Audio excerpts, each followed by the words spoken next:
Hey, what's going on, everybody? What's up, Tone Talkers? That just popped in my head. I don't know why. Uh, Now you got to do that every time. You realize Love that, it. right? what's up, Tone Talkers? Um, happy Friday. We've got an awesome guest tonight, Jordan Toom from Lakeview. What's up, Jordan? Hello. Glad to be here with you guys. What's Appreciate up? everybody spending their time with us tonight. Yeah, Cool. for sure. Yeah, I'm psyched to have you on. Jordan was super nice to reach out to me and invite me to a show. I think it was over the summer. I can't remember when. Yeah. Mhm. Yeah, and went to see It was this Lakeview. year, which is like kind of wild, right? It was like, Yeah, I don't know, yeah, it six feels like months a ago. long That time feels ago. like forever ago. Yeah, I know. But I went to see him at the Palm Beach Amphitheater, and they were opening up for Stained, and Breaking Benjamin was there. And then what was the other band? I forgot. They're called Wage War, and they're Wage a War. little heavier, but those guys are super good friends of ours. They're from all from Florida too, actually. But Cody, who plays guitar in Wage War, writes a lot of songs with the Lakeview guys too. So we're all friends, and that was a fun time with us to be around guys that we already knew. In addition to the Breaking Ben and Stain guys, who that was our second run with those guys. We did one last year as well. Nice. Yeah, it was a great show. It was awesome, a lot of fun. Got to go backstage and see everything around. It was great. That place was pretty wild with the putting green and the pool and Right. Yeah. I mean, man, that venue is one of the ones where the previous year, like I said, that was our second run with Stained and Breaking Benjamin. The previous year we got like rained out of Florida entirely. It was like hurricane season. That venue had a little bit of damage and stuff, but we missed the hurricanes by like days. So these were like rescheduled shows. We'd been looking forward to playing them and just like hanging out by the pool most of the day. I don't think anybody sound checked that specific day. It was like everybody's just gonna chill by the pool today and take it easy. nice. Yeah, Yeah. take advantage of it. Yeah. Sweet. So yeah, we were just talking before we went online that you're in Pittsburgh. Yes. And it's in stuff music. Is that what it was? And stuff music. And stuff music. It used to be pianos and stuff. Right. Yeah. Yeah. So when I first, I'm like originally from a town like an hour or so northeast of Pittsburgh. And when I first came to Pittsburgh for school, that shop was called Pianos and Stuff, and it was like right down the street from where my mom lives. So I was like lucky enough to discover that shop. Oh man, like over 10 years ago at this point. Boy, much more than that. Just like realizing how old I am now, but yeah, man, and stuff is great. We were kind of talking about how like they've built out this entire building next door to them just to have clinics, just to have like small shows and stuff, which is so cool. I was there earlier this week and they were doing a drum clinic while I was there. So it's like, I mean, there's like a little line array. It's like a venue. It's literally like a venue, and it can be completely separated from the store. So it could be a venue, could be a showcase thing, or whatever. Is that where you did the Steve Stevens one? And no. Oh, okay. No, I did a Friedman clinic there recently with Sammy Right. Bowler. Yeah. Gotcha. I must have been gone because I would have been there for that for sure. Yeah, that was it wasn't that long ago. Yeah, I think Pete has been to end Pete's stuff done as well. there too. Yeah. Wasn't that long ago? Like, I was like a year and a half ago or something, maybe something like that. I don't know. You must have been gone. Yeah, I guess so. I would have been first in line for sure. Yeah, that's cool. We got a comment from Rebuilding Rocket Ships. Big fan of Jordan and found out about him via this show, which is my fave. Oh, that's cool. I like that name. Building rocket ships. Rebuilding rocket ships. I don't know what that necessarily means for you, but I hope it's something cool. Yeah, exactly. Yeah, super cool. He reached out to me a couple times on Instagram, and we're both fans of the show. So anytime he heard Lakeview or me or anything, he sent me a message, and So then I would listen the next day for sure. Oh, that's cool. That's nice. Yeah, cool to hear. So let's dive into it. So Lakeview is a really interesting band because like in the genre of like Stained, and was throwing you guys into that kind of genre of like 90s, late 90s, metal kind of thing. But you guys are a completely unique situation because it is country inspired, but it's metal, or tuned down hard rock. I wouldn't say metal, but tuned down hard rock with kind of a modern rock with country vocals, really. Like exactly. I looked up some of it because I actually hadn't heard. I hadn't looked up, so I'm like, okay, what's the deal? Yeah. And I'm like going, oh, that's interesting. Okay, cool.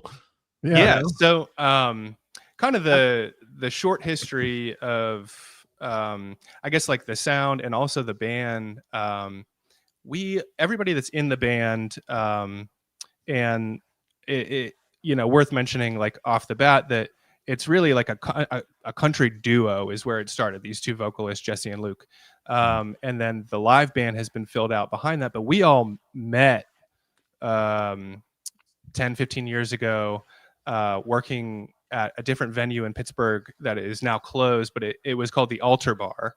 And it was a venue that was made out of an old church, which is a very common thing in Pittsburgh. There are a lot of churches that have been desanctified and then turned into venues and stuff like that. So the Altar Bar was a super cool place where when I was in college, I was doing a lot of music videos and stuff like that. So me and my friends ended up starting this company that basically used the Altar Bar as our home base, but we would film concerts and go on the road and do live videos or like tour recaps, a whole bunch of stuff with bands all over the place. And our drummer Corey, his band was playing in the Altar Bar all the time. He plays drums in a couple other bands. They were playing there all the time, so I'd see him all the time. Alex, he worked in my video company. He plays guitar in the band as well. And then Jesse and Luke did security there, so they were throwing people out the door all the time. And, I could see that. They have fantastic stories about just chucking people out the door and all the stuff that they got into back in the day. But basically that's where we all kind of first met. And Jesse and Luke, around 2019, they moved down to Nashville and just kind of chased the dream of being songwriters. And they were really doing just like country songs. So they became songwriters down there, started writing for other artists, and were doing landscaping during the day. They would finish that and be writing songs at night. They started their own project, but they had both played in like metal bands back in the day, like heavy metal bands. And so sort of naturally, authentically, the songs that they were writing would have these country hooks in the chorus, but then they would come up with like a riff to go along with it. And then it just kind of like bloomed into this heavier rock sound that any label that they were working with in the beginning had no idea what to do with. Didn't want to put it out. This is what the hell is this? Yeah, exactly. It's too much distortion, first of all, guys. But so then 2020 happens. All the plans that they had made kind of go out the window, and post all of that happening, they just were doing their own thing. And so they start putting out the rock songs, and then that starts getting more and more attention. And they've pretty much just carried that through to now, and have just developed the live band and just have been playing shows and shows and shows and shows and shows. Oh, you guys were on the road a ton. Yeah, for sure. So they put out their first full-length album last year in September. And we've been touring on that for the last year or so. So that release had 18 songs on it. It's not a short album by any means. Yeah, that's a but lot. it was kind of the culmination of a few years of work for them, and it's something that they put out without a record label. There's no there's no big bankroll behind it, but even so, they're managing to work both in the country world and be on these serious channels like the Highway that are just new country songs. And then also at the same time be like really popping off on the charts on the Octane channel, on the rock channel too. So we're kind of like one of the only artists right now, maybe the only one, that's like really living in both of those worlds, and dealing with the challenges of trying to do that, like actively trying to do that, and not just like become a rock band that used to do some country songs or something, but like actually like write songs that both of those fan bases can listen to. So that's kind of like where we're at now, without getting too long-winded about it. No, I mean, I think it's cool. Yeah, it's unique. Why not? Why not? Shake it up. Yeah, exactly. Yeah, for Do sure. something different, because that's what's going to catch someone's eye. There's just like, yeah, absolutely. And I mean, like I said, like it's all, I think that it would be pretty apparent to people too, if like this, if it people catch on to like the AI stuff so easy now. It's like, if this wasn't authentic, if this wasn't like where we all came from, like playing heavier music and stuff, I think you'd be able to tell. And so we have a great time, putting on a really chaotic, really energetic live show. And I personally, like, I grew up playing heavier music, so I enjoy seeing the country crowd and the heavier crowd come together, because they kind of have no idea what to do with each other. They're like the heavier guys are like, they're ready to push around a little, because we play some heavier. Our set kind of goes up and down. We have heavier sections, and the country guys are like, if you bump into my girlfriend one more time, man, it's like the rules of both of these kinds of shows are kind of like oil and water sometimes, but it's certainly kind of fun to see. But yeah, I mean, everybody's just coming into the same room to enjoy some live music, so it's all good. Yeah, for sure. And when we were talking when we met up in Palm Beach, Yeah. I think it depends on where you're also playing, right? Oh yeah, for sure. Yeah, because I think in Palm Beach it was more like rocking people, like more hard rock people that showed up. Absolutely. Country. Yeah. Yeah. And I mean, our we can, if we're playing a half-hour set, we can make it sound like, we don't have any songs with a breakdown section in it or something. Like we can kind of do both pretty well with a shorter set. When we get into an hour, we kind of throw that out, and we're just like, we're gonna play the stuff that we like. We're headlining, so they know what they're coming for. That's true. Yeah. That's awesome. Well, you guys were on the road so tell me, like how, I mean, how long were you touring for? It was almost like a year? Yeah, pretty much. This past year, we kind of were dipping our toes in January and February. We really got rolling in March, and then the last time I was home prior to about a month ago was the beginning of April. So from like April on, we were pretty much on the road until just a couple weeks ago. And we went back to Europe for a second time. We did the whole US. We were in Canada for a minute. So yeah, we were all over the place. Yeah, man, you were touring everywhere. I saw when you guys finally got to Europe, they got you like a proper bus or a proper tour bus. And dude, yeah, that was crazy. I've been playing out for over 20 years. I've never ever toured in a bus. And so we got to Germany and we were headed to Wacken to play, and the guys knew about it, but we were out at dinner and we were walking back, and our tour manager Wyatt was like, "Hey man, have you seen the ride we're taking tonight?" And I was like, "No." He's like, "Don't hate me." So we like walked outside, and I didn't really realize that he was like filming me, but we get outside and there's a bus there, and they're like packing our stuff into it. It's not just like parked where we're supposed to park.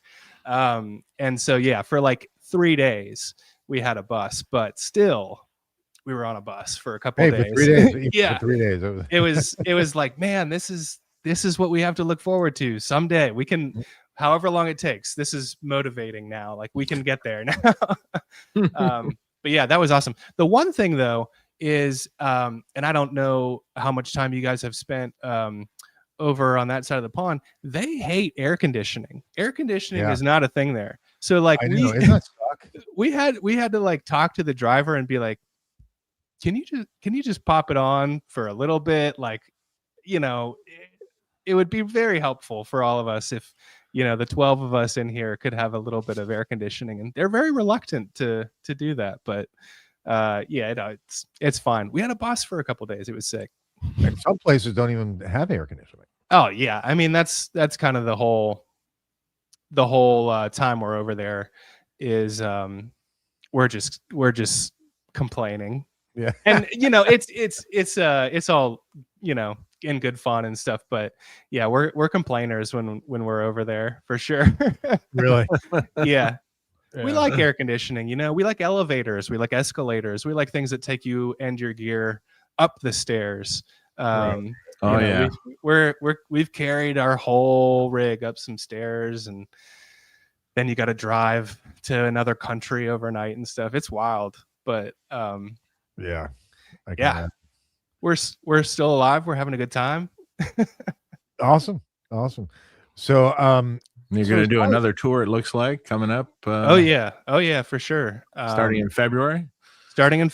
Yeah. So it's nice, Dave, for you. You're going to right the now. machine shop. Oh yeah, the machine shop in Michigan. Yep. That's one of our favorite spots. And you know, right now I have a little bit of time off, Dave. That's when you don't work. You know, I know you always work, so time off is when you don't have to work. But yeah, we have a little, you know, almost 2 months at home now, which is super nice. And then yeah, February we'll be back out. They've already announced some summer festivals back over in Europe and stuff. So yeah, they're filling out the calendar already for us. It's going to be another good year. And what about new music? How does that work out? Yeah. So the guys have put out 2 new singles since the album came out, and I don't know what I'm allowed to talk about, but there will be some songs that you are familiar with that are released in a new physical way early in the new year, and then there will be some new music that you haven't heard also to come early next year too. So there will be lots of exciting stuff. And myself, you know, I'm a part of the live band, so you'll hear the live band a little bit next year as well. So not to give too much away. Oh, awesome. Yeah. So let's talk gear. So yeah. Sure. So how did it work? I'm just curious, you know, was it their idea that the 2 songwriters that to do the tuned down guitar stuff and everything like that? Or yeah, for sure. I mean, I think when Luke, one of our vocalists, used to play guitar in a super heavy band, and I'm sure Drop C was maybe like one of their higher tunings, you know, like they were playing extended range guitars. They were like really tuned down. And Jesse is firstly a drummer who used to play in like a metal hardcore band. And so that sound is just like part of their DNA. And I think when they are writing songs that work in their vocal ranges, that's another spot where they're just comfortable too. And it just works with like the rasp and Jesse's voice and stuff to be tuned down like that. And yeah, I mean, most of our songs are in drop C. There's a little bit of the set that pops up a half step into C sharp, and then a little bit that pops down into B. But the whole thing is drop tuned, you know, at least from the electric guitar's perspective. Luke will play acoustic guitar on some songs, and he's not down tuned or anything. He's just playing, you know, normal standard tuning acoustic. But yeah, yeah, the down-tuned guitar thing was definitely something that they had been doing for a long time, and it just totally worked with the sound that they wanted to try to find for themselves. Yeah, and it's, you know, obviously very modern sounding too. So yeah, you were using God forbid I bring this up, but you know, he's using a quad cortex, right? For sure. And you know, part of that is I joined the band in like 2 years ago, about a month before they were leaving for a tour. They had another guitar player that quit and they needed somebody fast. So I learned the whole set as fast as I could, recorded a rehearsal with the drummer and the other guitar player here in Pittsburgh, and just sent it off to the guys so they could hear me play it. But with stepping into a role like that, I kind of just was like, what's being used? How do I just jump in and not let anything be a problem? So that's kind of like where it started. And dude, it gets worse. Stick with me here. So we're doing, it's, you know, quad cortex, it's Evertune guitars. Which I've never played. I've never played an Evertune. Yeah, Evertune's cool. Just you can't knock it out of 10. It's awesome. Yeah, I mean, it has its thing. And when the most important game that you are playing, and this goes right into the whole Stain tour, we knew about that tour when I joined the band. It wasn't like a public thing, but they knew that they were doing that. So from the moment I joined the band, the entire way up until doing that tour, the whole game was, how can we be as efficient as possible, and not have things go wrong? Because we know, we've worked in venues, we've spent our whole lives going to shows. We know the tiny things that are gonna not annoy the people that are allowing you to be there.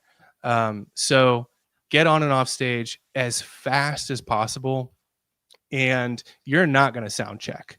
We were first of 4 for 2 tours. We probably played a whole song 2 or 3 times in those entire we never got a sound check. And that's not because anybody most of the time, that's not because anybody was being rude to us. That's just the nature of how things went.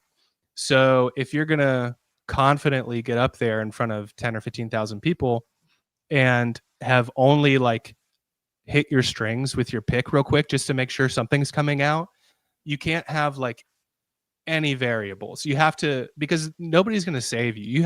We're our own techs. You have to figure out everything yourself. So if you have a problem, you have however many seconds to fix that as fast as possible without people noticing, without throwing off the whole set. So the Evertune guitars keeps us playing songs, not talking in between songs, not tuning.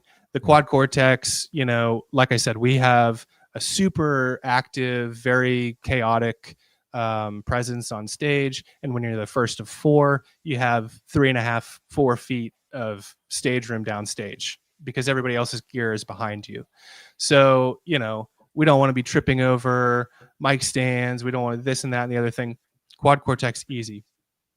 We could finish the last note of our last song, pull all our stuff off stage, including the drum kit, have everything in cases in our trailer, and have the trailer locked by the time the next band is starting their first song. So it was like 17 minutes we can get off stage.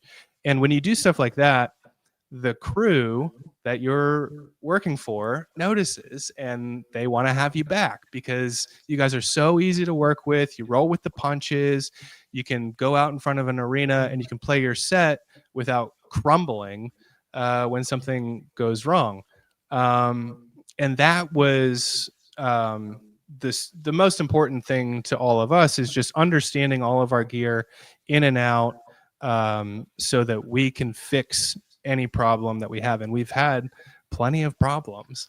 I was going to say, well, I imagine that there had to be some problems, right? Nothing goes smoothly, right? Yeah, for sure. I mean, we played 120 shows this past year, and most of them super smooth.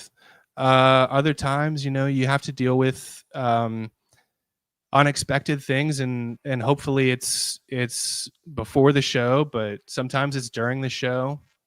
I mean, so like, for example, Wacken, when we were in Germany, I mean, the whole thing is a mud pit. It's raining for days on end, and the people that are there seem to know that that's going to happen, and they're ready for it. And they've got boots and stuff and all the things that we didn't have. We weren't ready for any of that. So anyways, we're getting ready to play, and everything seems like it's working. We get out on stage and hit the first notes, and it's like, wow, my guitar's not working. I can see Alex, his guitar is not working. I can see Jesse and Luke, and their microphones don't look like they're working very well. And then the only person that's going to come help us is our front of house guy, who has very long blonde hair. So I just see this blonde hair like bouncing through the mud, like, working his way up to the stage to help us. But everybody else on the stage spoke German. So I don't really know how to tell dude that's just standing over there watching us, like, how to help me right now. But we're in the middle of the set, and I got to figure something out fast. So, the first thing that you do in those situations is just ditch your wireless signals and try to hardwire to anything that you can, whether it be the microphones or the guitars. And so, like, once we got the point across that, like, I need a cable, I need a long cable, I need it run out to the stage, they're just like grabbing whatever they can find. And somehow that turned into like a 1/4 inch to XLR adapter, and then a bunch of XLRs like strung together, and then another adapter. Is like, sure, okay, I hope this works. And now I mean, I don't even know like how that was the idea, but that's what they handed me. And so you just plug it in, and well, it sounds like my guitar is getting half the signal. I guess I'll do what I can. But it's like those are like kind of the disaster moments where, as long as you just do whatever you can to get through the show, and just have a look on your face like you're just rocking out, you'll get by. It's fine. But we've certainly found a lot of those little cracks in our system that we can do better and have like quicker solves for in the future. But yeah, go ahead, Mark. No, I was going to say, but of course, having amps, physical amps on stage and touring with that would have been costly. Also, you would have had more. Yeah, sure. I mean, I think like going over to Europe is definitely like a challenge that we're still figuring out. And that's one where the quad, I think, makes a lot of sense for what we're doing. But this is kind of the longest, stretch that I've had home in such a long time, that I've spent such a long time like thinking about how I can make this rig more exciting, for one, but also just like, how can I take every one of these blocks that I have in here and just like turn it into something real. And so I'm kind of like on my floor behind me, I've been building out this rig for next year, that is sort of doing just that. It's like taking all the blocks and saying what would do this best in real life, and just trying to implement that. So now I have on the You mean like floor. you mean like in an analog way? Yeah, exactly. So like the way our show runs, like a computer is sending MIDI signals to each of our quad cortexes. It's doing the changes for us live during the show. So as long as I have the quad cortex being like my MIDI hub, then none of those signals coming from the computer have to change. So I can have the same scenes for every song, but now I can send another MIDI message to, I got a Voodoo Lab GCX, so a rack unit that has 8 loops in it. And so now I can send another MIDI message off and say, turn these pedals on. So now I have like an analog version of each of those scenes. And so nothing from the computer has to change. I've just made this like new modular version of my rig that has more analog components to it. And so instead of amp blocks, of course, we got to be using the IRX down on there this time. And I was gonna say, you know, the actually IRX in a, you know, a loop of the quad cortex is a fantastic rig, dude, it's terrific. And you use the you know, you use the IRs in the IRX. Yes. And then you know, so you're using the balanced out and everything. And then you just turn the IRs off in the quad, use it for effects for pre and post. And you know, like my friend Sammy Bowler, for his travel rig, that's his travel rig. He uses IRX with the quad, and he goes, man, it sounds really great that way. If you have to do it, it sounds better. Now, funny thing, Steve Stevens recently too, he and on South America he was just at, he has a quad cortex, and and they had to take that to there. They couldn't take his own rig. He's like, he used it the whole time and was like, yeah, it's okay. And then he got home and he's like, I'm gonna try it with an IRX in the loop of the thing. Yeah. He goes, he texted me, he goes, dude, it's night and day different. It's like more like a real amp. It's unbelievable, like truly. And I mean, I've had the IRX since it came out. I ordered it the day it came out, and just haven't been able to implement it yet.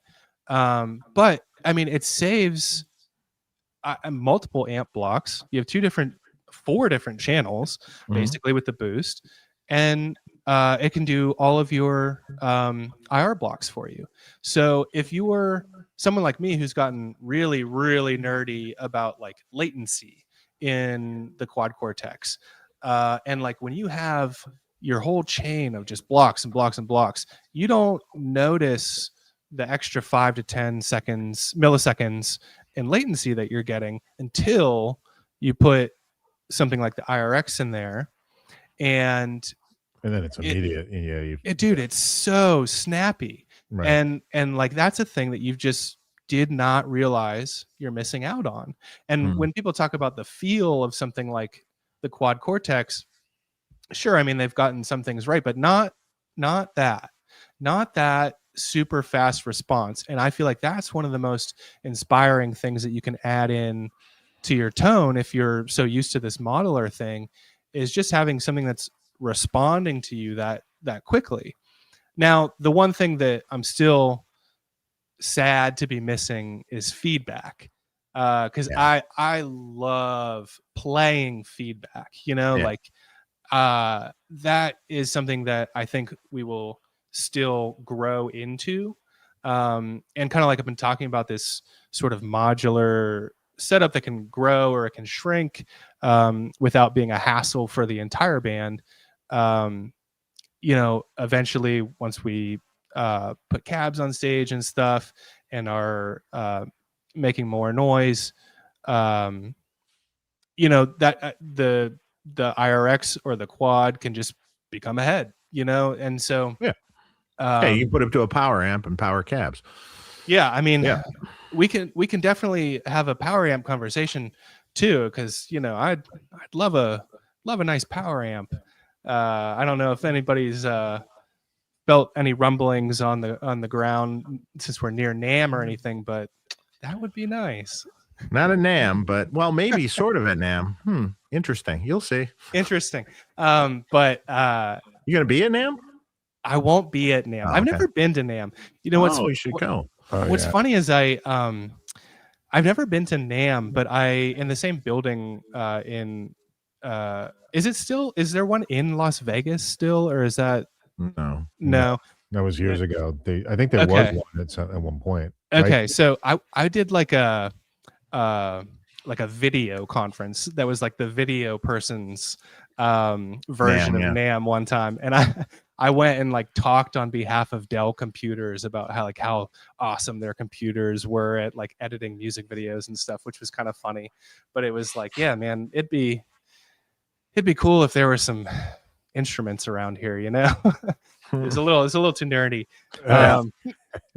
But no, I've never been to NAMM. I think that would be a fun experience, and also I'm sure a little bit painful as well.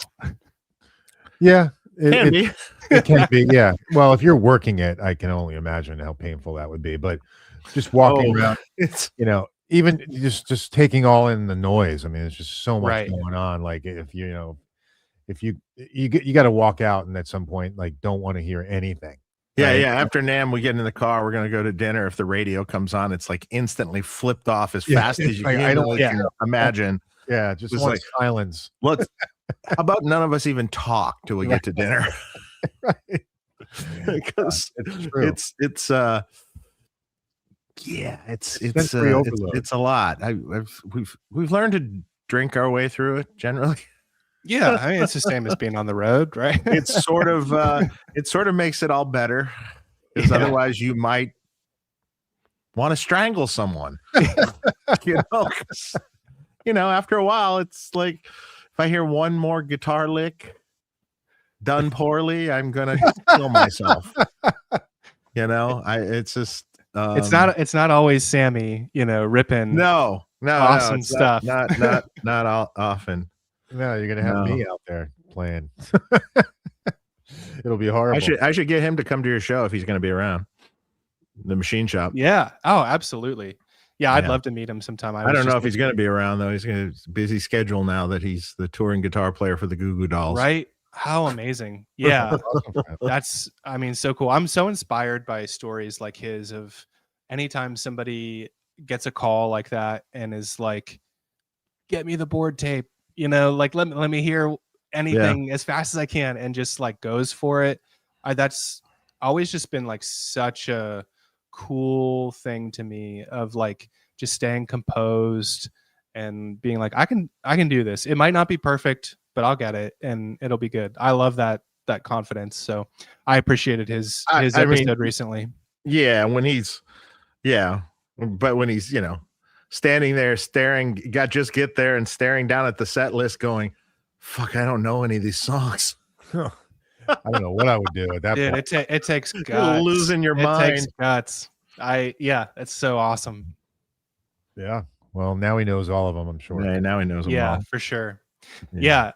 The Machine Shop is awesome. It's for anybody that doesn't know, the Machine Shop is like I don't know, like a 600 to 800 cap venue in Flint, Michigan, and it has been there for maybe 20 years or so. Yeah, probably something like that. Yeah. But it was, as I understand it, it was started as kind of like this spot where like every band was just passing through on their way from one city to another, and this guy just noticed that it would be an awesome place for bands to be able to stop, and they have created such a cool space in there where, I mean, so many bands have played there over the years. They have their own awesome merch. Everybody that works there is so cool, and if you sell it out, you get your picture on the wall. So it was our first time there. We're very lucky. We sold it out. We got our picture on the wall. So we're excited to go back. That was definitely a highlight of our last year for sure. Cool. That's cool. That's cool. Yeah, it would be good. We got a question here for Jordan.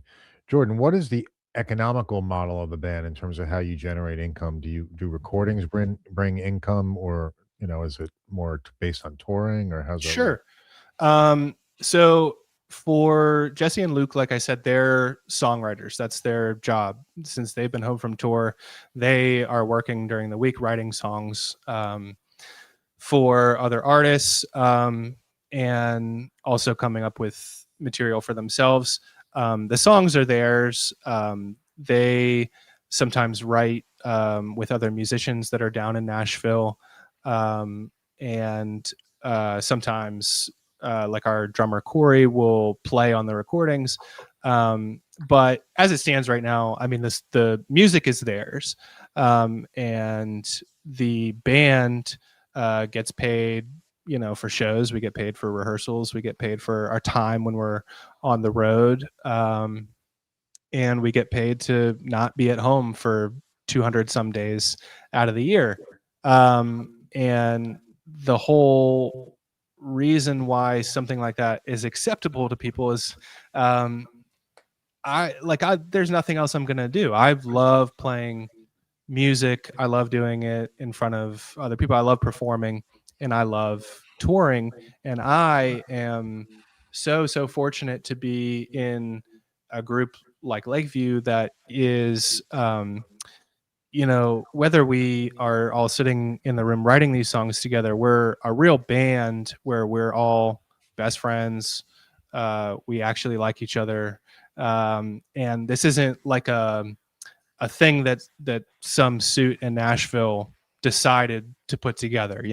If it were up to those people, I'm sure the band all the way off in Pittsburgh would not be the live band. It's because we're really friends and we like each other enough to want to do this. And when you're chasing a dream like we are, which is to be a band that can do this as a career, it's not just about the dream itself. It's about who you're chasing the dream with, and that's always been really important to me. So like our drummer Corey and I, we've been playing together for over 10 years, and he was the one that called me to be in the band. He gave me the opportunity, and it's something that we've talked about so many times. Like, he knew how important that offer would be to me, and that I would take it super seriously. So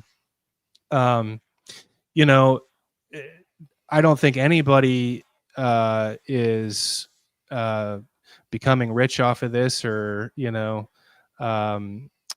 anything like that at this point. Like, we're just getting started, but I'm finally paying my bills just from playing music. In the only 2 years ago, I was working like 4 different jobs.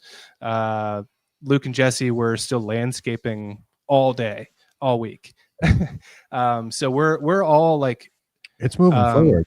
Yeah, we can all see the progress. Yeah. We can all feel it, because this is one of the first years where we've just been playing and playing and playing, and we can see from like beginning to end this year like how much the shows have grown and stuff like that. So we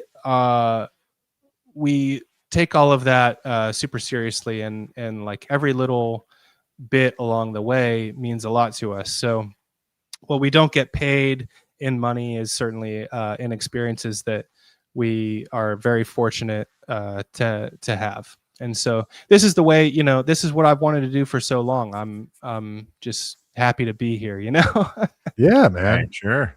Absolutely. I mean, you're living the dream, bro. Yeah, 100%.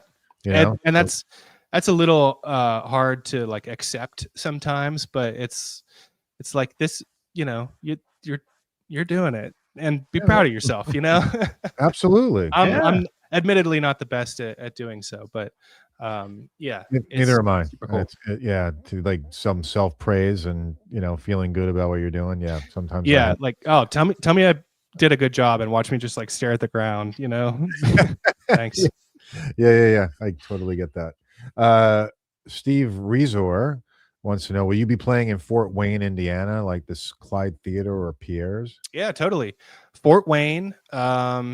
We have come through a couple times, and is the home, of course, of one of your sponsors, Sweetwater.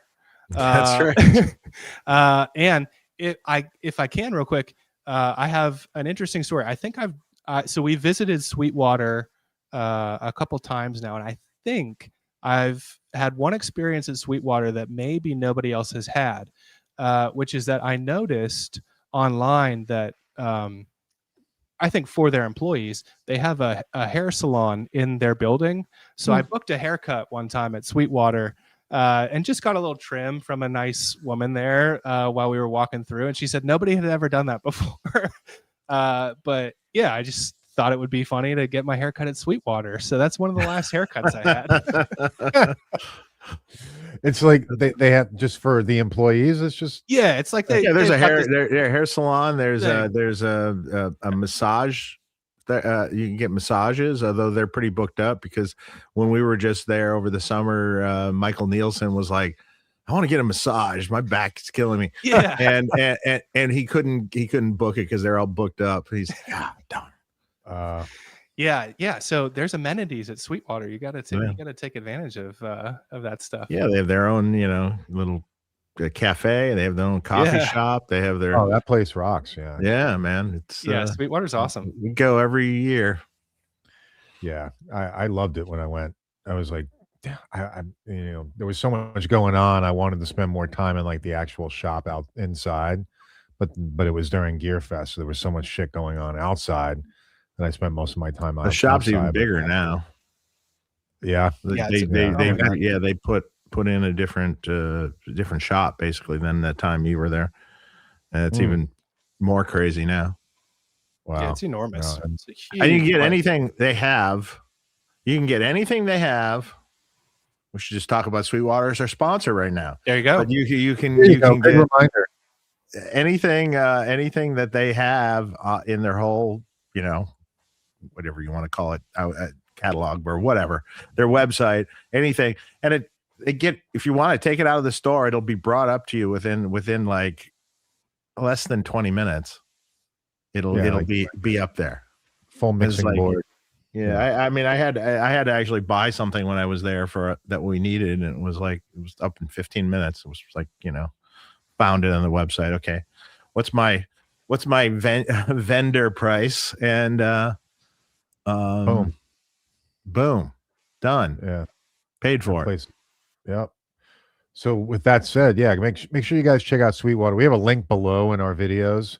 It's an affiliate link, so if you click on that, you purchase anything.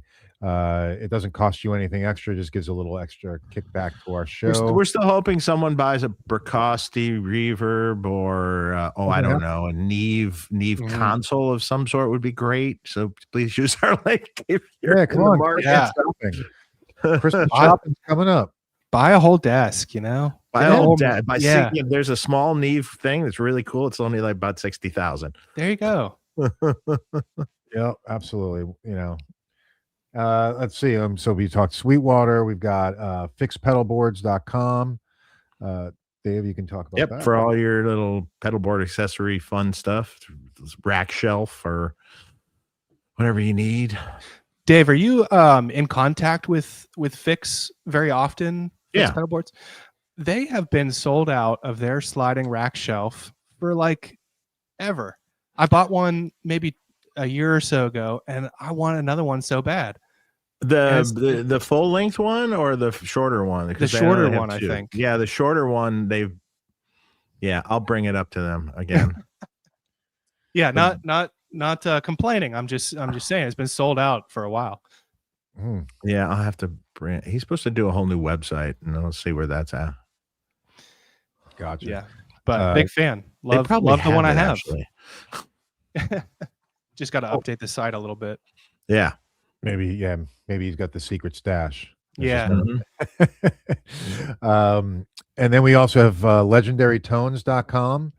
So make sure you guys check out the awesome modules that you can plug into or plugins, whatever you want to call it, that go in. It's a extra tube gain stage that goes into your, say, JCM 800 or type of amp that would fit it. You can check out Hot Mod. There you go. Sorry, the Hot Mod. There's 3 different ones now. I do believe there's a new Caswell one that you just came out with. Yeah, yeah. He was telling me I won't reveal who it was, but he said someone very special and a very big artist just ordered one, a Tim Caswell one, that he was like, "Holy shit, he just bought one?" He texted me. He's like, "Wow, that's amazing." So I don't want to give it up, but that was very cool that he had such a big guitar player buy one of his products. So yeah, legendary tones, and then lastly we've got Thomann.com. So make sure you guys The check Sweetwater of Europe. So Yep. you guys are listening from Europe, but you're probably not right now. But might be a little late. Yeah. Yeah. Use our link, buy some stuff. Yeah, it's the holidays, man. They're coming up. You're gonna be buying gifts and stuff. Just use the link, and we would really appreciate it. So, let's see. So, all right. So we were talking. So your rig, right? So, Yeah. So is the plan to bring the IRX and integrate it into the quad? Yeah. So, well, at the minimum, you could just do that. Yeah, for sure. I mean, and that on a pedal board, even it would be fine. You know, I think that will be like the new like minimum viable product. You know, it will be, for me at least, the quad with the IRX, because like I was saying before, like it really, it sounds amazing, first of all, but I really get a lot of I don't know, enjoyment out of playing that, just because of the low latency thing. And it's such a big problem solver for me. And you can get super creative with it too. Like if you don't have, like a loop switcher to turn off and on your effects, you could do something where you're still running MIDI to the IRX, but you can like put stuff in the loop, and you can do a MIDI signal just to turn on and off the loop. So like you can go the extra mile too, without needing a ton of extra stuff. But yeah, I think I'll be using the IRX. I'll be using. How are you going to power it? So right now, I'm not opposed to using things that come with the product, the wall wart that comes with it. And I do that for both the quad and right now the IRX. I know that everybody is super into like the little chocks. Yeah, into that. I would use the chocks. I think it's really reliable. It'll power both well, and it will power both quieter than what you have. Sure.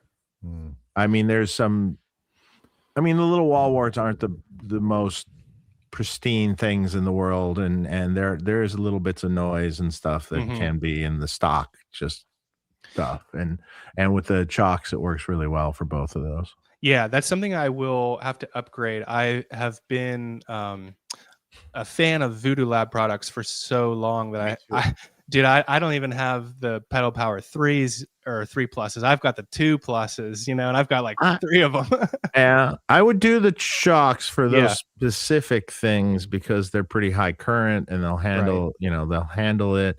And also when you're touring a lot, to be honest, the RCA connections that they use for the power outs are like rock solid.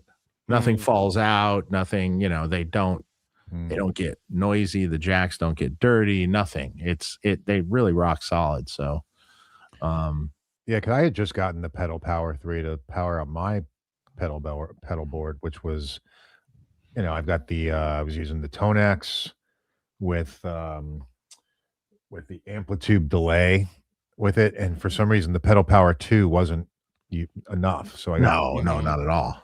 Yeah, the Pedal Power 3 is much better. That's a good unit. You're saying the chocks is better for I think all, and it has more current capability. And I mean, with the Quad Cortex, probably you should get the chocks with the Crux add-on box and use the Crux to power the Quad Cortex, and then use a couple outs. I don't know what else is on the board. There might be some other stuff too, but use a couple outs with a current doubler cable to power the IRX. And then you're still left with 5 outs that you could, I don't know what else you might have. I don't know if you have anything else on the board that you need powering.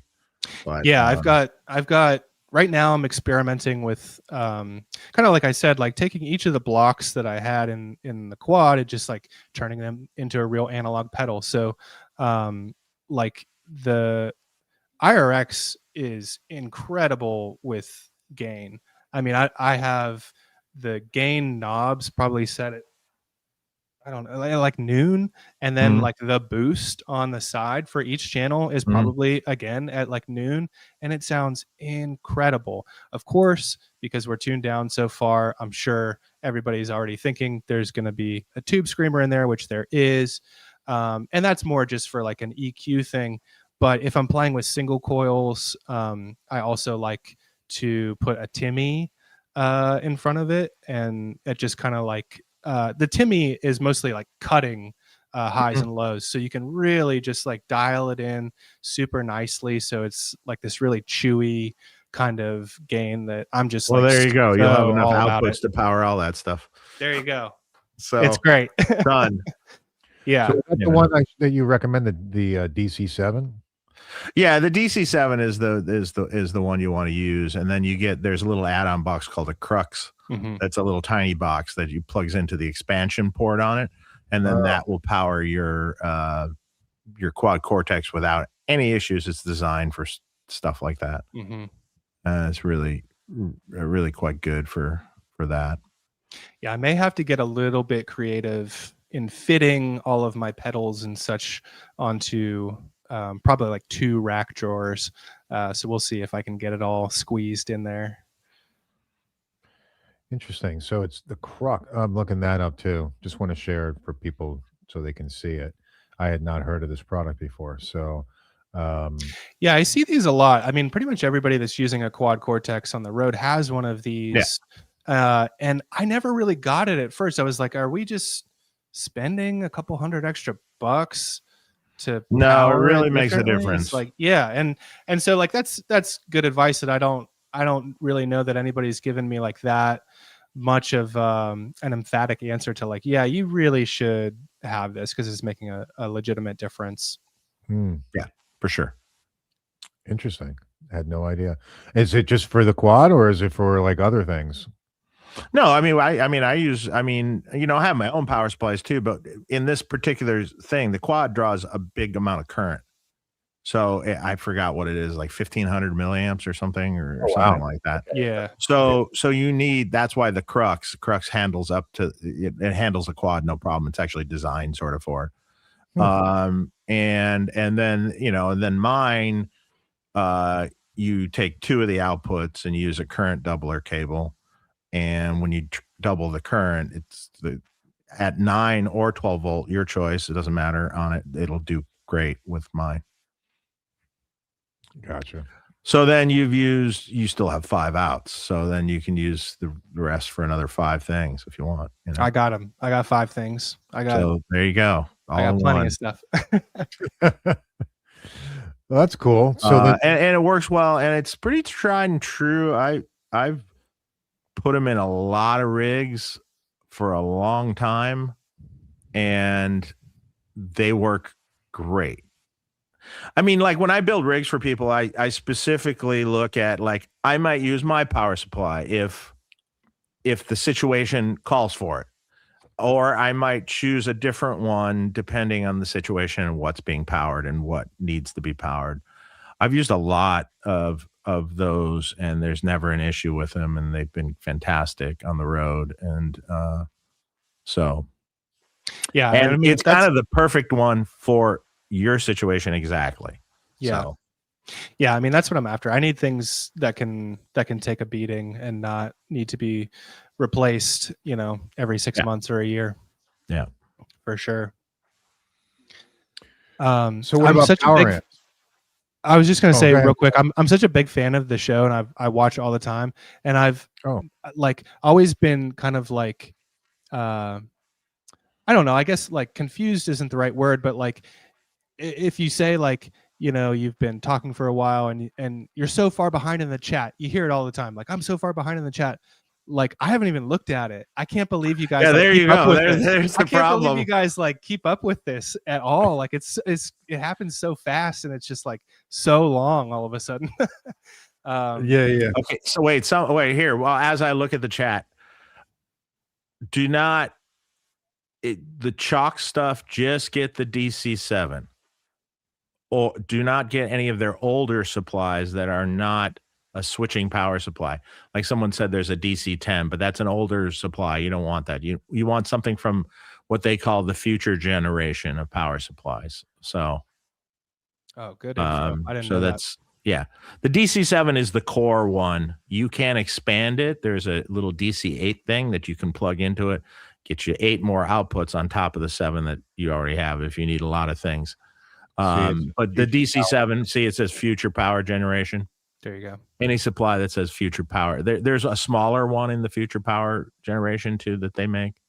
But DC7's the one. And then it has an expansion port on it right there to the left on that side view you had.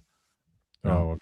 Back to there on the far left, the little black ring. Yeah, Right. That's an expansion port, and that goes to either there's a little 8.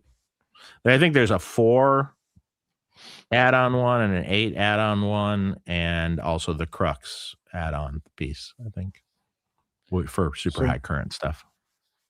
So where are the pedals actually plugging into on this device? I'm kind of on the side there, those RCA connectors. Oh, go I see. Go back to they're right. Yeah, they're RCA. They're RCA connectors. So it's tight as shit, So so it's right. they don't wiggle around, they don't do anything, and That's it's weird. totally When I first saw that, I was like, why did they do this? And then as I thought about it more, and then I saw an explanation that he talked about, it is about the connection. That makes sense. Because it's a very solid connection. It's not just one little tiny piece of metal poking onto a 2.1 millimeter end like a pedal has. It's not. It's a very, very solid connection, and it doesn't go anywhere.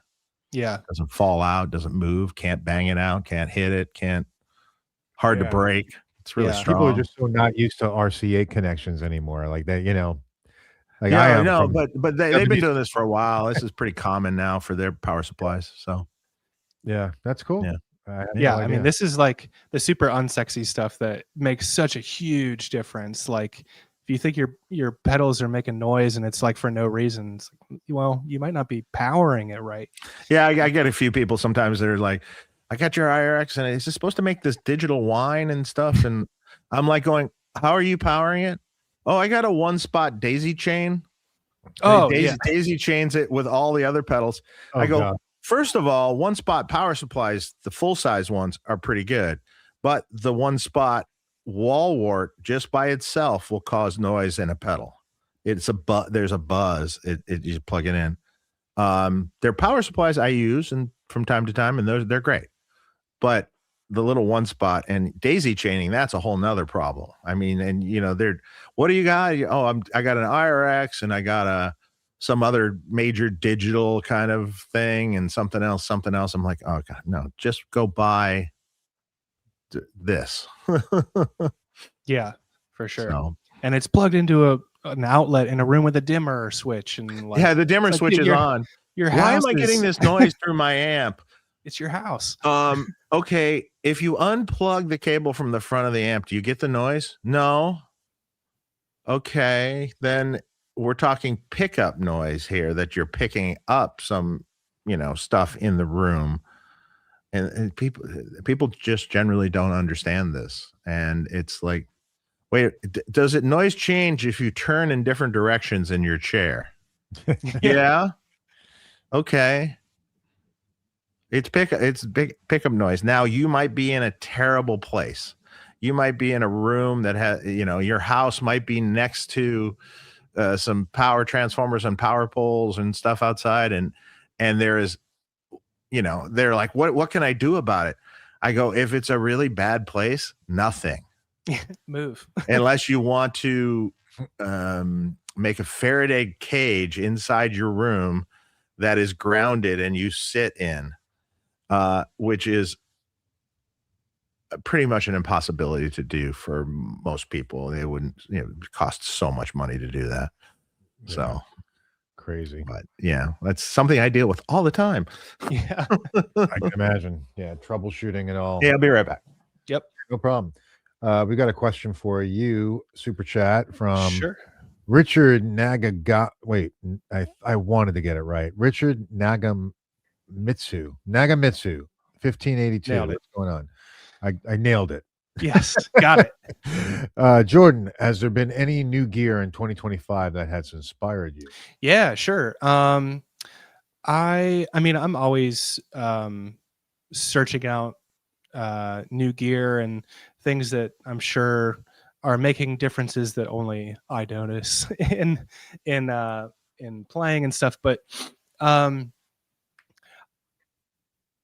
I guess that's kind of like a two-part question. Is like, is it a new piece of gear this year, or is it a new piece of gear to me? And I would say like a new piece of gear to me that has really inspired me this year was I guess I'll say since I do a lot of stuff in Lakeview where it's like a distorted tone with like a sub octave in it that has to be EQ'd in a really specific way because otherwise like a sub octave can really get away from you and you can have just way too much bass happening, especially if it's super distorted. So that's something I felt like I could never really translate correctly to my ear in the quad cortex because everything just felt so muddy. But now I'm trying the same kind of tone with the IRX and a Boss OC5 pedal. It's a brown Boss pedal that does a sub octave, and it is so clear, but like has all of like the low end that I've been looking for, but it just has this note clarity to it where I'm playing like a really heavy distorted part with this big sub octave underneath it, but you can still hear what note I'm playing, which I feel like is something that I was losing in trying to get those tones just out of the quad cortex before, even in ways where the guys had used the quad cortex with this specific patch to record a song or a part. And you could just use that same part, but for me playing live, it just wasn't the right thing. But I feel like I really nailed it now with using that OC5 and the IRX, and because I can like just hear things so clearly, and I love the way it's adding this little bit of grit to the sound that I find it really fun to write parts, just having that tone on and play a bunch of like single note stuff. That's been super fun to me. And another thing that I have really enjoyed this year, super simple, but the Andy Timmons Halo from Keeley is just just like a one-stop shop for delay in a small form factor. That I think is one of the coolest pedals out there. I'm not so much of a reverb guy, but I really like how that that pedal uses two delays to cascade into one another, and it just like creates this little bed for you. And I saw today too that he just came out with a new pedal that is a reverb pedal, so even cooler. If you're into those kind of tones, go check that one out. I didn't see that. I didn't see that he came out. Yeah, and first of all, how good is Andy Timmons? That guy is so good. Oh yeah, dude. One of the first YouTube videos that I can remember watching, and this was, I mean, back in like high school days, I remember finding this video of Andy Timmons at a music store somewhere, just like playing a clinic, and he played Electric Gypsy, and that was the first time I had heard that song. And it just blew my mind. And I like could never remember. I was at like someone else's house and I watched the video and I could never like find it again. I found it years later. It was just like, this is the most amazing sound I've ever heard. And I mean, still like to this day, like your interviews with him or, anybody that sits down with him, he's in that cool room and he's got like his whole rig setup. It's just such a phenomenal instructor and musician and voice for guitar players. So yeah, just the most respect for Andy Timmons, and puts out great products with his name on it too. So absolutely. Yeah, great stuff. And really nice guy to boot. So let's see, we got a question here from Randall Aiken, B9. Hey, Randall. What's going on? How did Jordan get started playing guitar? I love hearing background stories. Also, does anyone know where I can buy a couple of the Dude, Sweetwater. Sweetwater, maybe, Randall, if you want some. Please. That's funny. Cool, Randall. I'll try to keep this as short-winded as I can. I tend to ramble when I talk about playing guitar.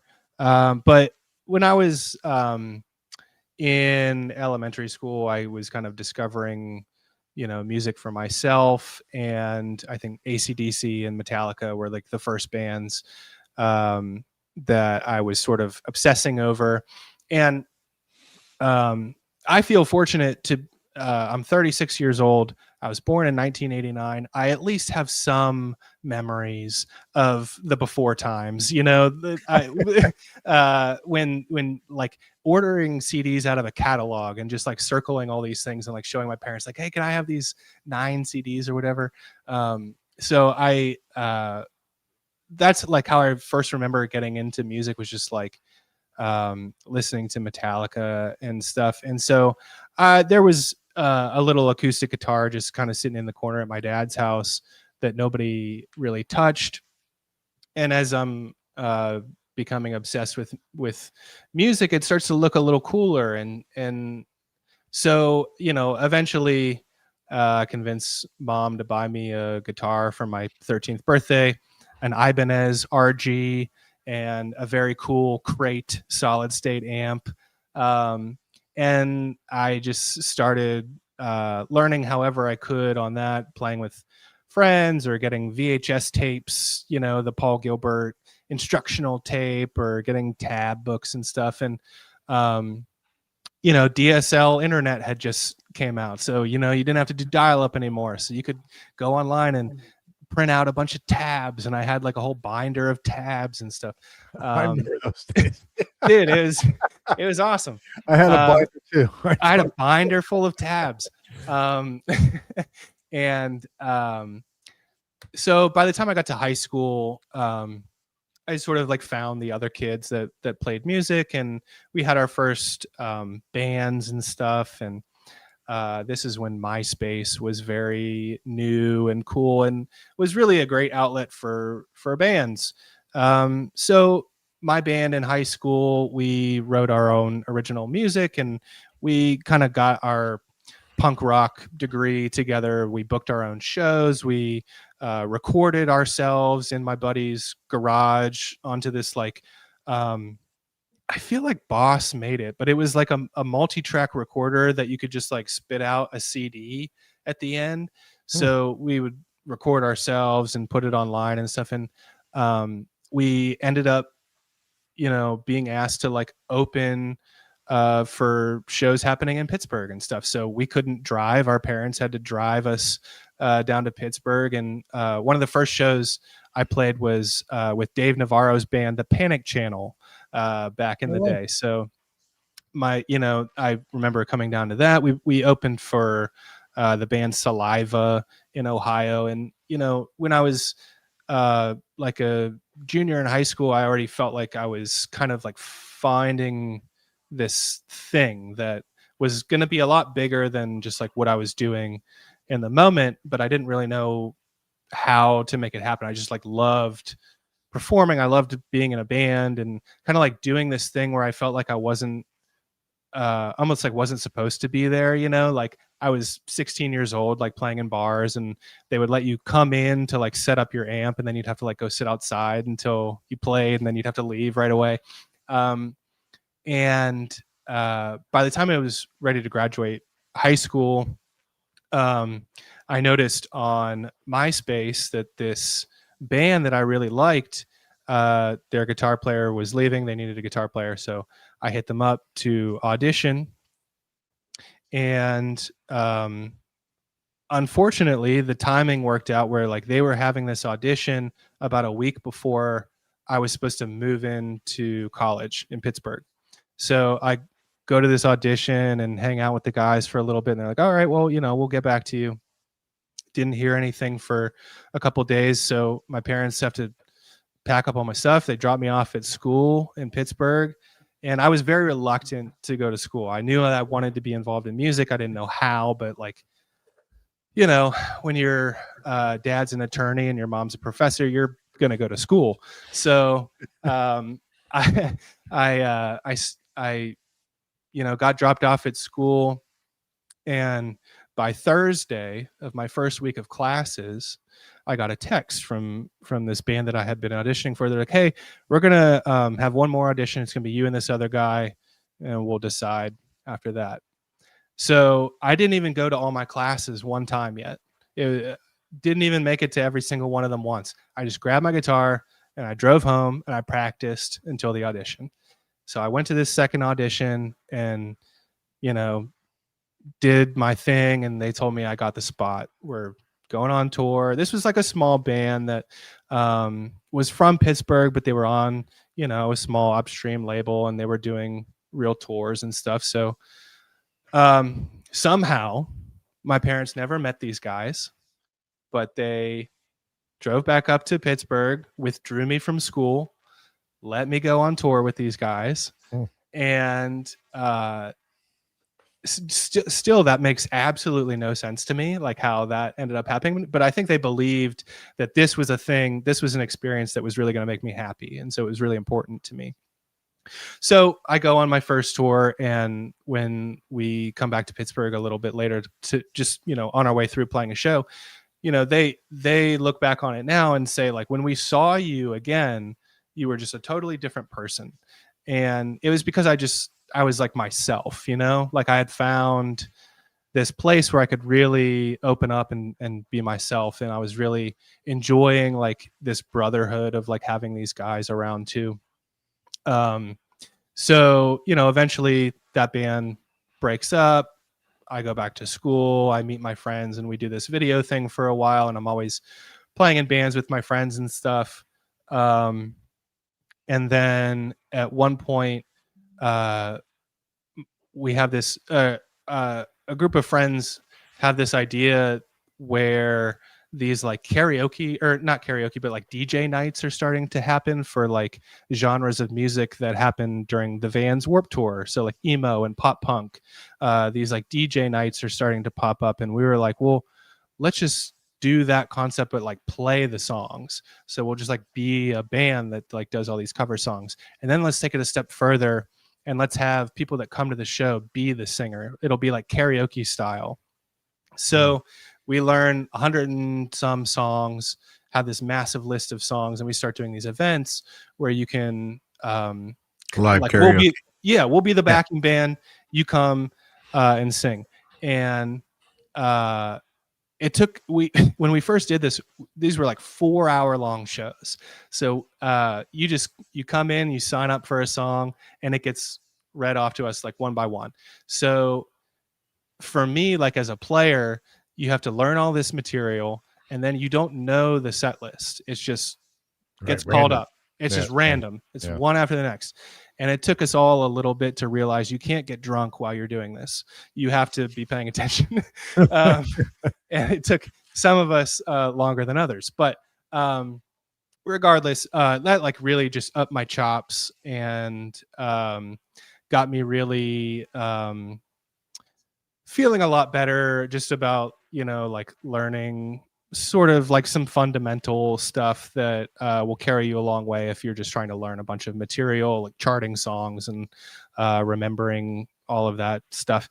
But anyways, so we did that for quite a while, and we ended up taking that sort of idea on the road a little bit. We were kind of one of the first bands in that genre to do that thing like on the road, but we ended up taking the idea down to Nashville. And it turns out a lot of the guys that wrote those songs now live in Nashville, and their songwriters or just have their family down there.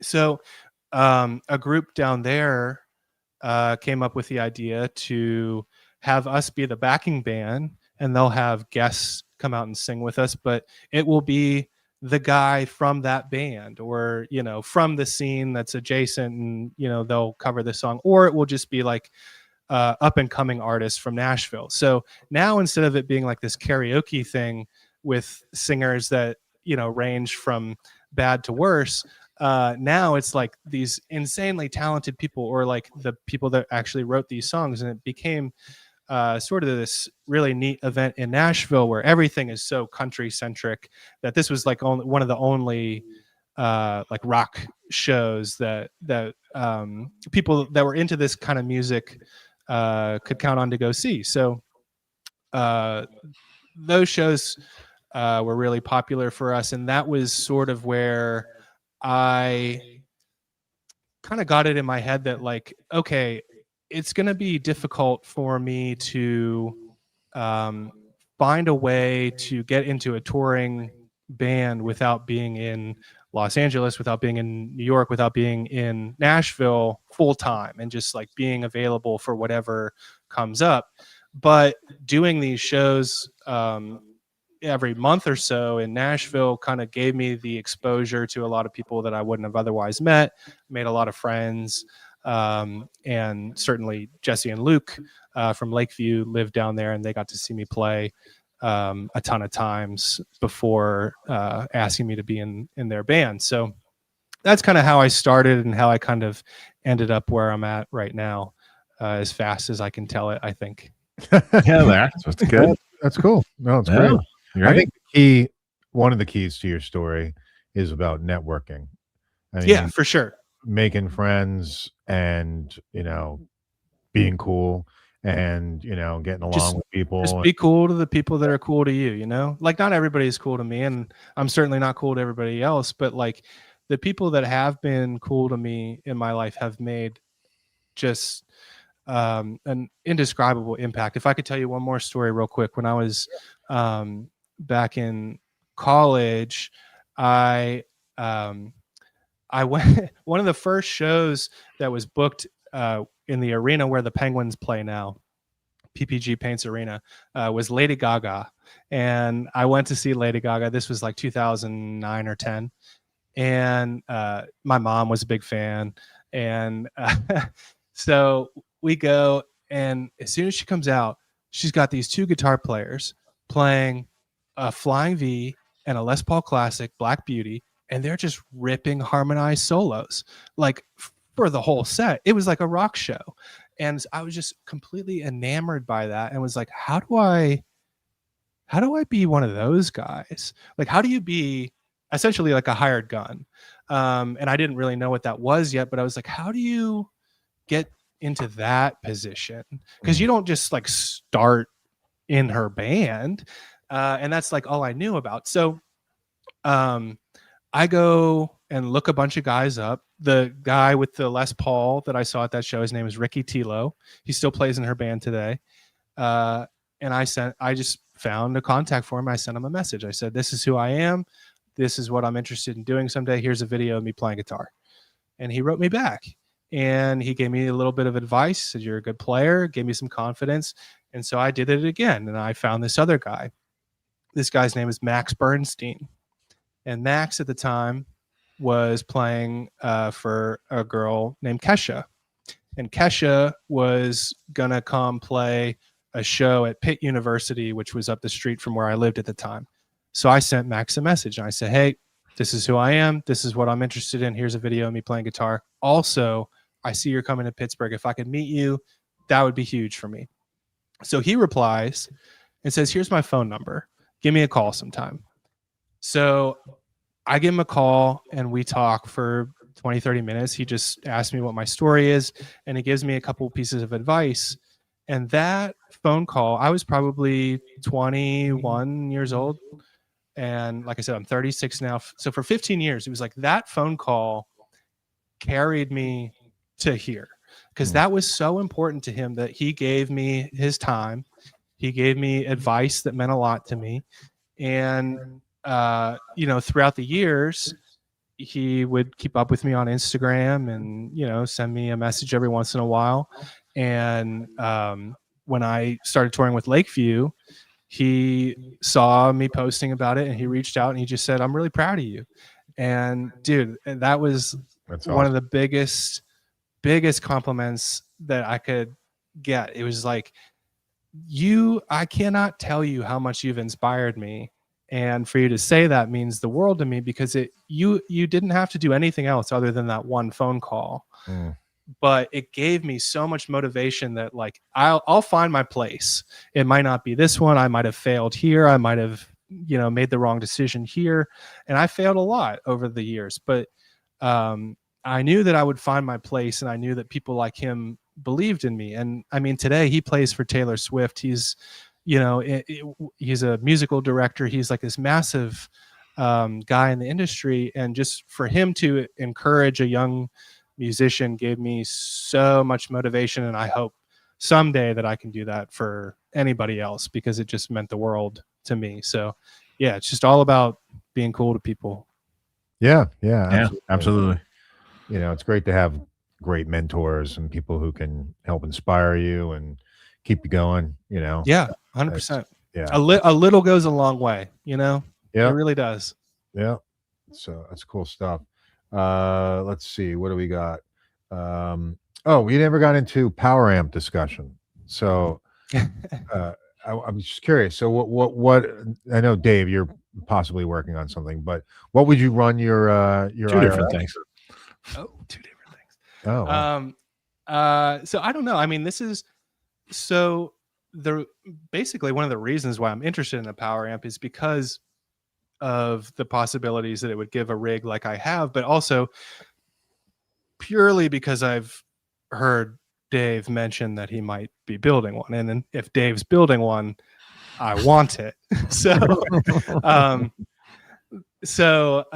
You know, I've kept tabs. I might have put a question in the chat here or there about some power amps that you guys have answered in the past. And one interesting one that I've heard you guys talk about before is this, I believe it's called Aventone or Aventone CLA power amp. I've heard you guys mention that one, and that's like this under the radar one that I feel like nobody else is using. So I was interested in trying that one because the IRX has like a kind of like a digital back end, right? Like you can use something like the Seymour Duncan power stages. It will do all right. It has kind of it has a power amp simulation in it. So like if you turn off the IRs, for instance, and you went into a power amp, yes, it can make many solid state things sound better than they would without that power amp simulation. The Aventone thing is just a real class AB amp. It's a solid state amp. It's a very flat amp, but it's not like super dark sounding, and it's got punch to it, and it, you know, for a solid state amp, I think it's pretty great. Along the lines of the old days when you had an H&H power amp, you know, it which was massive and heavy.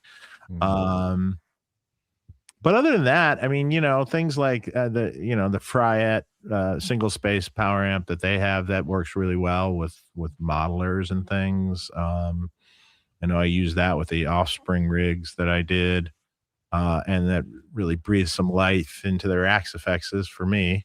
Because they used to use cabs. The thing is, the cabs, you know, the cabs on stage, that's a big thing for me. I'd like cabs on stage. It like you said, you use feedback and things, or would like to. And when you don't have that interaction between the guitar and a cabinet, there's a thing lost. There's an excitement that's lost that could be there. And feedback is excitement. You know, you see bands that actually use it still, and there's less and less of them, and you're just like, it's cool, you know. They're starting the song and feedback or something, and you know, it adds excitement. You know, it's just it's like, and I don't know, man. You know, it's just having that on stage, a cabinet on stage, to me it sounds better out front too. Yeah, It I just mean, has more impact, and I think you as a player are at least feeling it. Even if you have in-ears and stuff, you're feeling it. You know what I mean? You ever use this pedal? yes. Yeah, I that did. works great for cabless stages where you need to get some feedback and stuff. Sure, it's a cool pedal, but It's and not that's what people do. Yeah. But it's not quite the same thing. No, it's not. It's not. It's simulated feedback, but it works. Yeah, it'll work. Yeah, you can absolutely do some really cool stuff with that pedal. And I mean, Lakeview, we play a lot of different kinds of stages. We go around and we headline a lot still, and we're not big everywhere, so we're still playing some small bars I where understand. we're playing where half the PA doesn't work, and we got whatever wedges are on stage, we flip them around so they're just front fills. Like we want the crowd to have a decent experience. Yeah, that's the other problem with, when in situations like that, it's like it's people in the front are screwed generally. You're hearing drums. Yeah. Right. Oh my God. And we do not have a quiet drummer either. Yeah, so- you're hearing drums. You're not hearing that excitement's gone. It's kind of weird. I don't know, but I'm old. But but I still, it's just better. I mean, I mean, there are a few things where I think you can say with absolution that this is better, and I think having cabs on stage is better. Well, I just recently I went to see The Darkness, and and yeah, that's amps on stage. That's loud guitar amps playing rock music on stage, and the band before them, of course, was using quad cortex with no cabs on stage. And it was also rock music, but the difference of watching both and then seeing it back to back was just night and day different. Yeah, it's just for not the same impact, not the same punch, not the same thing. We played a couple shows with an artist named Brantley Gilbert, and he had one of his guitar players has a very nice rack with two Friedman heads in it. And Spencer. Yeah, we just stood. Yeah. The whole band just stood around his cab and just listened to the whole set. Like, oh yeah, this is good. This is good. Yeah. That same day, we also played with Nickelback, which was pretty cool. They were really loud, to say the least. That's cool. One of the biggest bands in the world that it's so hated, hated, so controversial. Yeah, I mean they put on a great show. They had like TNT, like concussion explosions happening. So if you're standing side stage, there's like these red lights that will spin around, and that red light means you have to plug your ears, or else a bomb is going off in the next 10 seconds. So it was an interesting show. Yeah. It's loud. Yeah. I actually had an experience like that at went to go see the Tampa Bay Buccaneers game, and they have behind you in one of the end zones, it's a giant ship, right, that has cannons on it. So every time Tampa Bay scores, they blow up those cannons in the end zone, and it's simulated, but still it's fucking loud. And it's like, I'm like, everybody's covering their ears. Kids are crying, I don't know if this is having the effect that we planned on it having. Exactly. Here we kids are crying. I'm telling you, I saw kids crying. Seahawk 29. I too had binders of tabs. Took advantage of the Xerox machine at my church. My friend was the son of the pastor. We both played and copied each other's Metallica and Megadeth tab books. The 90s. Yep. Totally. I totally did that. Also, of course, guitar magazines and tabs and ripping out. Yeah. When I was in school, I had more guitar magazines in my backpack than notebooks or school books. You know, I was that's all I cared about. I really miss. I think it was Guitar World. They had like the illustrations in the back of like whoever's guitar rig. I thought that was so cool. Like you got to be a cartoon and like they draw out your whole rig and stuff. That's so neat. I love those things. They still live on the internet. You can find I remember that they had one for they had the Eddie Van Halen one when I was younger, and I would look at it and be like, what the fuck is this? Like, how the hell is he running this? Then years later, I end up meeting Dave Friedman, and he tells me all about all about it. I would like take the like little cartoon and then like the musician's friend catalog and be like, okay, it says he's using this, so where's that over here? Okay, wow, that's expensive. Okay, he's got that. Yeah, exactly. Let's see, Dave, you should only have people to play tequila at your booth. You should only people to play song. Oh, the song. Yeah, no, thank you. What's that? Yeah, no, thank you. Yeah, I don't want to hear that song over and over and over again. That would really make me want to kill people. Yeah, that would. Oh my God. Well, one of the best parts of seeing going to NAMM was also having, when you have that booth and you'd have like Sammy Bowler and Dave Black jamming in there, or some amazing guitar player. Oh yeah, the big booth. Yeah. So it's so much fun. Far from that. I'd buy the new Z-Max, Fryette Z-Max at Sweetwater, but they don't have it. Do they carry? I don't think they carry Fryette. So yeah, that's a mistake. They need to do that. Yeah. Is that a Fryette thing or a Sweetwater? Yeah, it's an amp switcher that Fryette makes. No, I'm talking about is the reason why they're not carried by Sweetwater. Oh, I don't know. I'm not going to get into all that.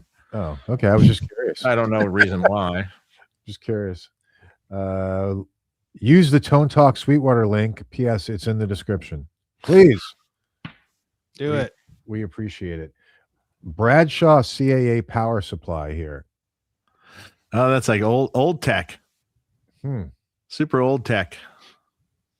The J Rock says, "What's up, Jordan? Stoked to see you on here." What's up? Glad to see you here too. Yeah, small power supplies have gotten good. That's true. I'll have to get the chocks. Yeah, that's good. Yeah, we'll both get it, Mark. We'll report back. Yeah. 1,500. That is a lot. But true, that's doing a lot. Is there anything else that's like that much? 1,500? I mean, what's your draw, Dave? 800 or something like that? No, like some of the it's 809 volts. Well, it's 830 something at 9 volts, and then it's like 500 or 600 or something, somewhere in that vicinity at 12 volt. Draws a little less current at 12. No difference in sound, but yeah,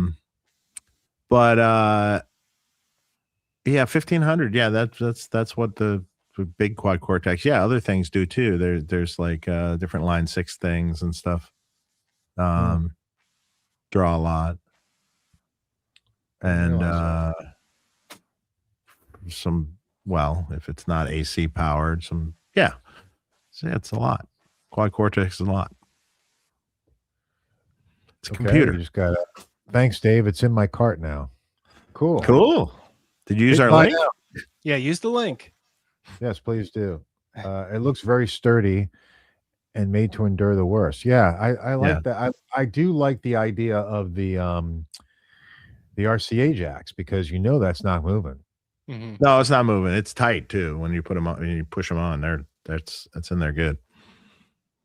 Let's see. My Chalks DC7 is amazing. Dave recommended it when my Voodoo Labs was causing a ton of noise. My RJ is running on 12 volts. Get the parallel power cable. Okay. Yep. Good stuff. Current doubling cable, not voltage doubling. Don't make that mistake, or it goes poof. Yes, they're different colors. Make sure you get the right one. Poof, and you don't want poof. IRX and smoke. Let's see. There you go.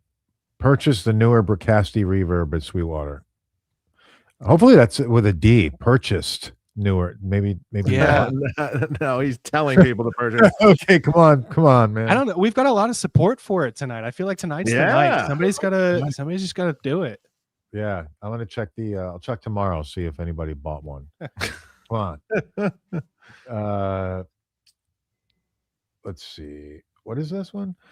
Brian May and many others talk about that not supposed to be here feeling. Oh yeah. The imposter syndrome. Yeah, I mean, for me, it's definitely like a little bit of imposter syndrome, but also like, I don't know, just like, if when I was younger, it felt almost like mischievous, you know, is like, I'm going to be in a band and I'm just going to be like this young kid hanging around all the adults pretending like I belong, you know, and, you know, getting into a little bit of trouble. Yeah, why not? Affordable stereo power amp. We were talking about the what was it called? Affordable stereo power. It's a CLA 100. It's Avatone makes it. It's actually you know, a reference power amp, but for a solid state power amp, it's punchy and good, but it's got a little weight to it, so it's not like a Class D amp that, you know, you toss around like a frisbee.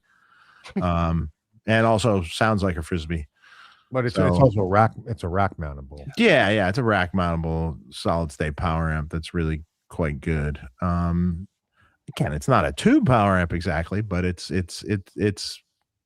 respectable for sure. Jordan, does Lakeview use in-ears? Yeah, we are all on in-ears. Our drummer is wired, but the rest of us are wireless in-ears, and I have mine over here. We use this company called Alclair, and they have been, speaking of being cool, they have been super cool to all of us. That's my second pair of theirs. They updated their process for how they do their molds in the past year. So the guy, like the owner of the company, came out to one of our shows, did all of our molds himself, was like, we want to make sure we get these right for you. And they've held up great. We are very hard on our in-ears. I am super active on stage. I have long hair. Things are getting tangled. I'm very, very, very sweaty person. So like there's a lot of moisture to deal with. We bought this like special little vacuum to like vacuum out like earwax and bullshit that gets into our in-ears. We try to take very good care of them. But you know, they're fragile pieces of technology and they'll break. So it's important for us to be working with a company that will respond when we reach out to them. And this company, Alclair or Allclair, I don't want to mess up how it's pronounced, but they have certainly been super responsive for us and have helped us out on numerous occasions. So we're big fans of theirs. Cool. Right. Richard Nagamitsu, got to get that right. Jordan, do you have a favorite pair of speaker or combo of speakers? Yeah, good question. So I have back there that Friedman 212 has V30s in it. That's obviously just a staple. It sounds amazing.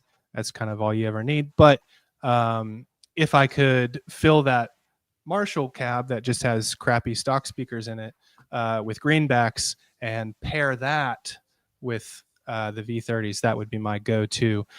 In the IRX, if you do a shootout, if you do a shootout of all of the cab IRs you have in the IRX, there's combinations of them. There's them on their own. They all sound fantastic. The one that I landed on is, I think, a combo of both the V30s and the greenbacks. And then, in a dream world, if I ever had a second IRX or something, I'd probably just like run the V30 main capture. I think those sound awesome and probably sound great together. But yeah, those are the two cabs or speakers rather that I like, and that's a tried and true combination. I know Dave, you use those works well in your cabs. Yeah, top and bottom, greenbacks and V30s. So Yeah, absolutely. Those ones are what I would go to in real life or in IR form too. Cool. This might be a good time to wish Dave a happy birthday. He turns 40 tomorrow. Yeah. Oh, Don't yeah. I wish? Happy early birthday. That's awesome. Do you have any tequila lined up or anything for tomorrow to celebrate? No, we're doing a little thing at a brewery around the corner from here. Good. Nice. That's awesome. Very cool. Yeah, Sammy Bowler's in town, so Oh, nice. Oh, that's great. well, he was here doing something with the Goo Goo Dolls, and then he's just stayed.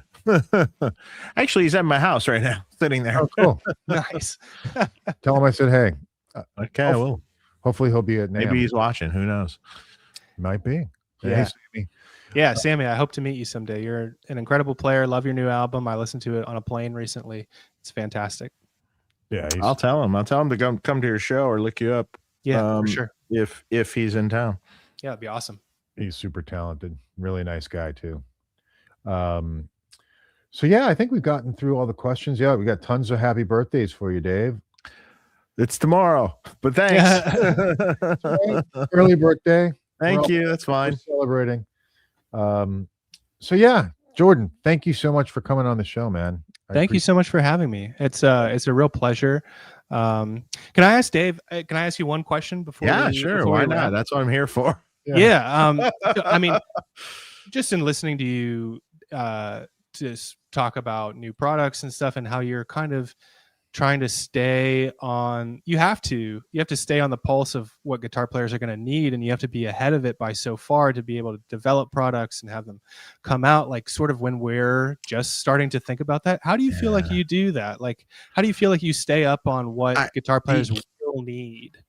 I mean, I'm just involved in it so much all the time with, people building. I'm still building rigs for people and different things. And I've been around it so long. I just know kind of what's going on and what people are using and this and that. My biggest problem is I can't come up with what I'd like to make fast enough. It's like, I always feel like I wish I could bring this out tomorrow, but on some of this stuff, like we're talking about the IR pedals and things like that, or more technologically advanced units, it takes a while to get that into production and to develop it and then get it into production. And then when is that going to happen? It's like, some of that stuff might be, a year away or something, when you wish you could do it, in a month, but, Yeah, I think it's so interesting because, we as players are always thinking about the next thing. It's like we can only settle on our rig for so long before it has to change. Yeah, I mean, I have ideas for future, IR style kind of pedals and things in the future, but it's can only do so much so fast. Yeah, for sure. I mean, I feel like just personally, like with products like the IR pedals, and seeing how successful they've been and people are integrating them in new ways, kind of like I'm trying to do right now and like Sammy's doing, that it almost feels like we're starting to turn the corner. Maybe we've climbed to the mountaintop on the modeler thing. Maybe now we're getting there. It really comes down to, it always comes down to with that, at least for me, is the funny thing is, like, I like tech, I like things, I like, effects and MIDI and this and that. But man, when it takes too long to program something, you start getting really, really tired of it. It's just like, the reason the IRX exists is I want to reach down, turn the knob, and there it is. There's the sound. We're done. Okay, it working. It's like an amp. I got these 4 channels basically, and here we go. It's just like, okay, there we go. Sound in 5 seconds. Now, if you have to develop, easy that in a modeler, You're going to be sitting there tweaking the EQs and this and that. What if I use the advanced EQ and the advanced parameters of the slew rate of the, the output transformer and all this stuff? Like, oh my God, what tubes do I want to use in it? I'm like, you will drive yourself crazy. You will tweak forever. And then you'll take it to a gig and realize that everything you just tweaked sounds like shit and it doesn't work. It doesn't work on the gig. Oh, it's too wet, or it's not wet enough, or it's not bright enough, or it's too low endy, or something, or it doesn't have enough gain, or has too much gain. Oh. And then to change that really fast on the fly, it's not so simple. I mean, if you know that it really well, it can be relatively simple, but it's not like turning the knob and you're done. You turn around on stage and you're good to go. Right. Yeah. Oh, 100%. I mean, and things that are, I don't want to, as it seems to me, as most working guitar players that are out there working, they want the stuff sort of easy. They don't generally want to go crazy with it. They're not generally programming crazy elaborate things. They just aren't. At least that's been my experience with they just, I need these 4 sounds and I'm good, done. Right. Yeah, 100%. And I mean, anything added to that, like some of the pedals that I have on the floor are just for a moment here or there, but it phase 90 makes a solo so much cooler because it's now you've got like this unpredictability to the sweep happening and can hit this note in a great way. And I think a lot of those like little small details are just so much fun to play with. And certainly I've maybe forgotten how much fun it is to just be playing instead of playing the same open chord and tweaking open chord, tweak, open chord. right, exactly. Dude, my wife has heard me play more open chords than she ever needs to hear. And it's only because I'm just like, gotta move this EQ, gotta move. But like the last couple of days since I've been building this rig with like pedals and shit that has been sitting on my shelf for a bit instead of on a pedal board, dude, I've just been playing so much. I really have. And I know like it's something we talk about and just like joke about, like you get stuck manipulating your sounds instead of like actually playing. But like, dude, I've been playing and writing cool shit the last couple days, and it's just because I'm not messing around with how it sounds, because it sounds great. It's perfect. Yeah, like for instance, like if you have to go direct and you wanted just a pedal board, so to speak, I mean, you could use all this with analog pedals and still get around on it, and it would be like having a pedal board and an amp, but a direct version of it, and it would work fine. If you had a Boss delay in the loop of it and a few other pedals in front, and boom, done. Works. But you're playing then. Yeah. You're playing. You're not messing around. You just make it simple, make it bulletproof, make it work, and there you go. Yep. Braxel says, I hate menu diving. Yep. And this is the older you get, literally the older you get, the more detest you have for it. I mean, you just like, the older and older and older I get, the last thing I want to do is program it. Yeah. I just want to make it work. The H9 betrayed me so many times live. I had to get rid of it. I had to take it off. And H90 is even worse. It is.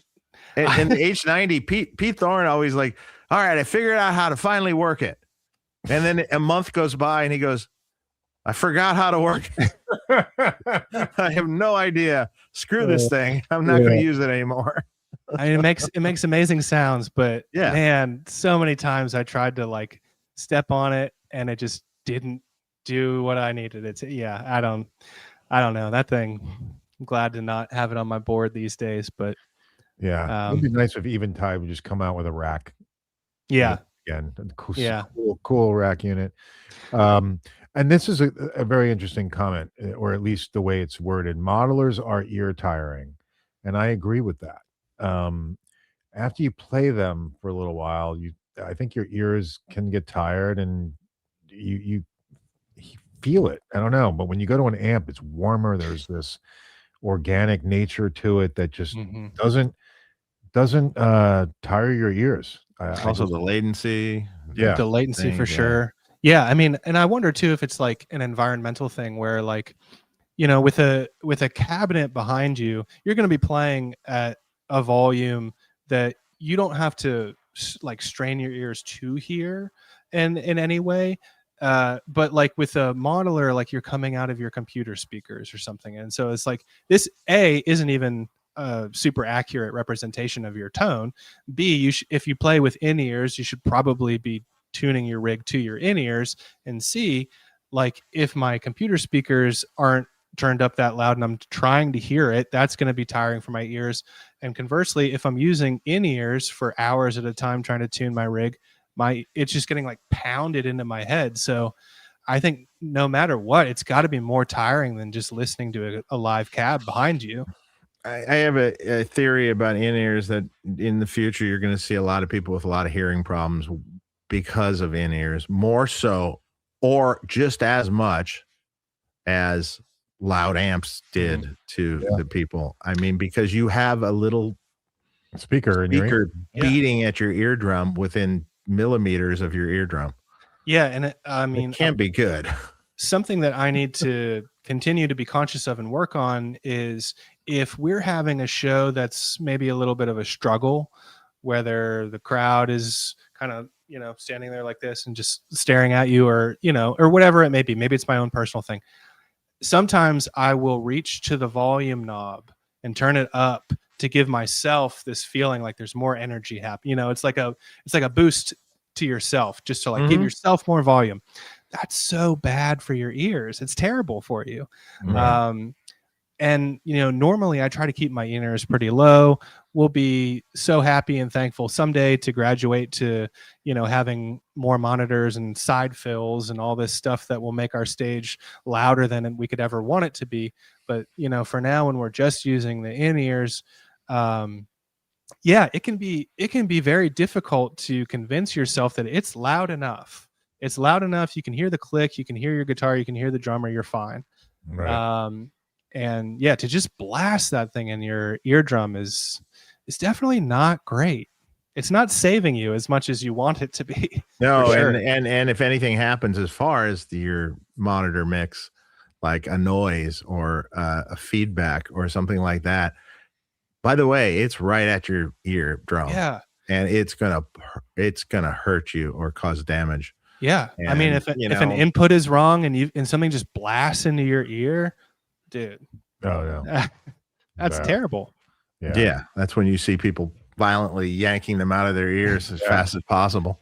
I've seen but that. they're just not, it's a thing. Hey, it used to be you had monitors and that monitor is kind of loud. I'm going to stand back from it a little bit, or, oh, my drummer's one cymbal's way, China cymbal or something. Don't go near that. So you stand to the left a little bit more, or you just figure it out where, where it was comfortable, and that's where you'd be, and I don't know.